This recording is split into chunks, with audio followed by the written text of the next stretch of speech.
Clark Gable walks to the electric chair on a movie screen. Moments later, under the marquee lights outside the Biograph Theater, John Dillinger will walk to his own death.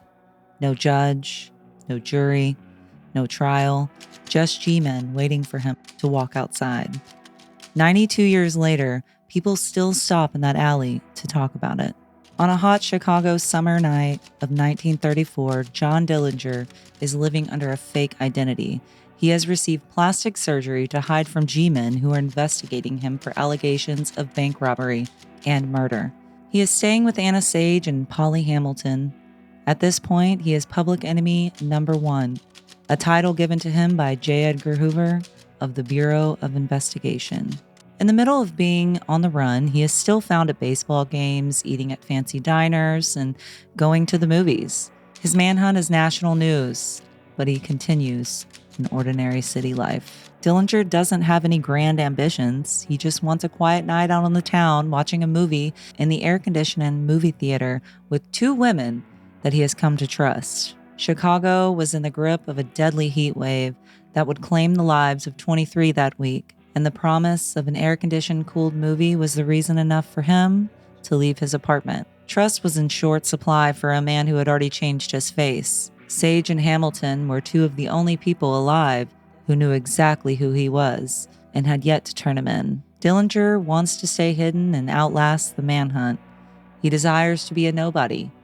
He's tired from being on the run and losing all of his friends along the way. Anna Sage is facing a deportation back to her native country of Romania. The government has flagged her as an alien of low morale character due to the brothel that she has been running.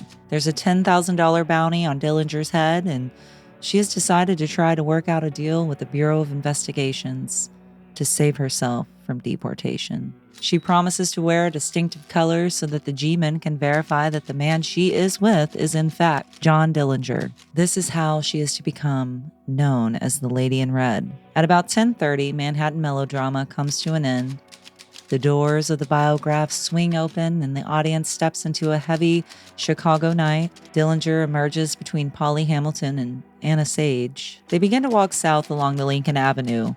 Melvin Purvis, the agent directing the operation, is waiting beneath the marquee. He watches as Dillinger, who has altered his face, dyed his hair, and concealed his eyes behind tinted sunglasses, passes him beneath the theater lights. Purvis strikes a match and lights a cigar. To the everyday passerby, this is nothing more than an everyday act, but to agents positioned nearby, it means one thing.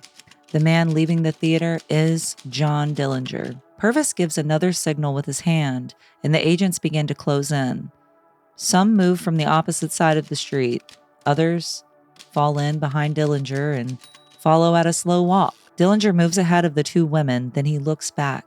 The quiet night is over. According to federal agents, Dillinger sees the men closing in around him and moves toward a nearby alley. He reaches into his right trouser pocket, where inside is hidden a Colt .380.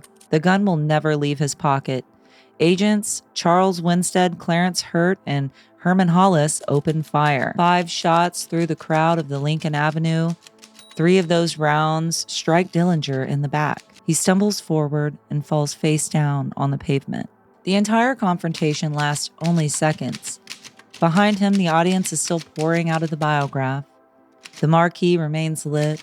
Manhattan Melodrama has ended, but another gangster has reached the end of his story. John Dillinger, public enemy number 1, is dying on a Chicago sidewalk. The federal agents insist Dillinger was reaching for his weapon.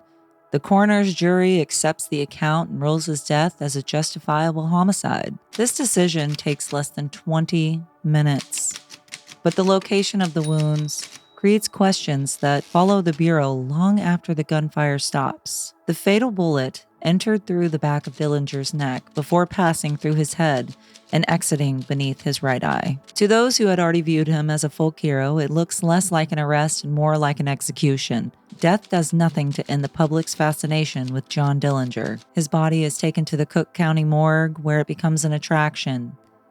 Thousands of people file past the body over the next day and a half. Some come to make certain the most wanted man in America is really dead. Others simply stare at the outlaw whose face has filled newspapers and movie screens across the country.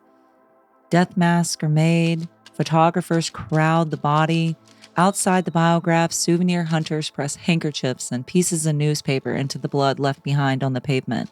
Even in death, the public wants to take a part of John Dillinger home. His remains are eventually placed in a temporary wicker casket and returned to Indiana under police escort. Crowds gather as the hearse reaches Mooresville. And temperatures climbing above 100 degrees, people form long lines outside of the funeral home for another opportunity to see him. The body is later taken to the home of Dillinger's sister, Audrey Hancock. Thousands more gather nearby, although the funeral service itself is private and attended primarily by family and close friends. On July 25, 1934, John Dillinger is buried in the family plot at Crown Hill Cemetery in Indianapolis. Thousands line portions of the route, and thousands more will wait nearby the cemetery gates. The hearse enters through another entrance to avoid the largest crowd. The government has finally stopped John Dillinger, but it cannot stop the people from turning his death into one final public performance. He went into the Biograph hoping to disappear into an ordinary crowd. 3 days later, a crowd follows him to his grave. We hope you enjoyed this video. Thank you to everyone who is liking and subscribing to the channel. If you would like to further support the Eclectic Historical Society, you can join our Patreon and buy some merch at eclectichistoricalsociety.com. This is the Eclectic Historical Society, and remember, history is lost if it is not repeated.